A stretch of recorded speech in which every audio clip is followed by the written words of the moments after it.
எல்லாருக்கும் வணக்கம். இதுதான் நேஷ்னல் யூனிவர்சிட்டி ஆஃப் கொலம்பியா. ஸ்பானிஷில் வந்து யூனிவர்சிட்டி நேஷ்னல் தே கொலம்பியா அப்படின்னு எழுதியிருப்பாங்க. இதுதான் இந்த கேம்பஸ்ஸு. இந்த கேம்பஸ்க்கு கேட் வந்து ஒரு 4 கேட் இருக்குது.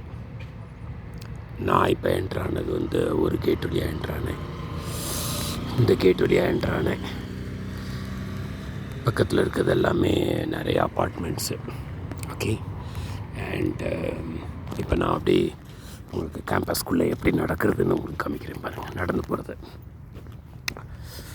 எப்போவுமே க்ரீனரியாக தான் இருக்கும். எப்போவுமே மழை. அதுக்கப்புறம் வெதர் வந்து எப்போவுமே ஒரு 10 டிகிரிலேருந்து ஒரு 15க்குள்ளே இருக்கும். இந்த ஊரில் வந்து ஒரு 25க்கு மேலே போச்சுன்னா அதை வெயிலுமாங்க. ரொம்ப ஹாட் வெதர் அப்படிம்பாங்க 25க்கு மேலே போனால்.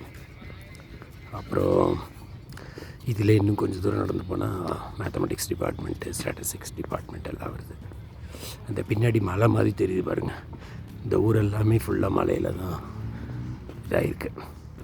இந்த சிட்டி வந்து ஒரு 2500 மீட்டர் ஹைட்டில் இருக்குது. அதனால் எப்போவுமே வெதர் வந்து கொஞ்சம் குளிராகவே தான் இருக்கும். அப்புறம் இந்த ஓரமாக தெரிகிற இந்த பெரிய பில்டிங் வந்து லைப்ரரி பில்டிங். நான் போயிருக்கேன் நிறையா வாட்டி. இந்த பில்டிங் வந்து என்னுடைய லைஃப்பில் ஒரு இம்பார்ட்டண்டான பில்டிங். ஏன்னா எங்களுடைய ப்ராபபிலிட்டி அண்ட் ஸ்டொகாஸ்டிக் ப்ராசஸ் புக்கை வந்து ஃப்ரேம் பண்ணது வந்து இதில் இருக்க ரூஃப் கார்டன், ஒரு டீ ஷாப்பை, கீழெல்லாம் லைப்ரரி, மேலே வந்து ஒரு கேஃபிட்டேரியா. அங்கே உட்காந்து தான் எங்களுடைய புக்கை டிசைட் பண்ணோம். 2008 சம்மர். ஆல்மோஸ்ட் எவ்வளோ வருஷத்துக்கு முன்னாடி? 2008, இப்போ வந்து 26. ஸோ 18 இயர்ஸ்க்கு முன்னாடி எங்கள் புக்கை ஃபைனலைஸ் பண்ணது இந்த ரூஃப் கார்டன். அதாவது ரூஃப் கார்டனில் சரி கேஃபிட்டேரியா தான்.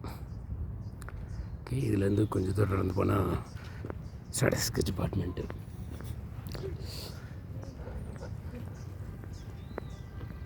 மக்கள் எல்லாம் நிறைய பேர் சைக்கிள் யூஸ் பண்ணுவாங்க இங்கே. அதனால் எல்லா ரோட்லேயும் சைக்கிள் பார்த்து அது இதுன்னு சொல்லி நிறையா ரூல்ஸ் எல்லாம் ஃபாலோ பண்ணணும். ஓகே, பாய்.